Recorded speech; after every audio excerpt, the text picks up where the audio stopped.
నేను నీకు జీతం ఇస్తానని చెప్పింది. ఆమె పిల్లవాడిని తీసుకుపోయి పాలిచ్చి పెంచింది.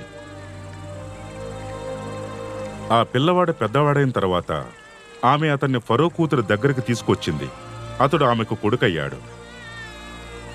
ఆమె నీళ్లలో నుండి నేను ఇతన్ని బయటికి తీశాను, కాబట్టి ఇతని పేరు మోషే అని చెప్పింది. మోషే పెద్దవాడైన తరువాత తన ప్రజల దగ్గరికి వెళ్ళాడు. వారు పడుతున్న కష్టాలు, ఇబ్బందులు చూశాడు. ఆ సమయంలో తన సొంత జాతి వాడైన హెబ్రీయుల్లో ఒకణ్ణి ఒక ఐగుప్తీయుడు కొట్టడం చూశాడు. అటు ఇటు చూసి అక్కడెవరూ లేకపోవడంతో ఆ ఐగుప్తీయుడిని కొట్టి చంపి ఇసుకలో పాతిపెట్టాడు.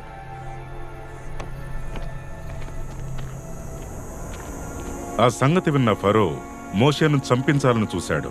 మోషే ఫరో దగ్గర నుండి మిద్యాను దేశానికి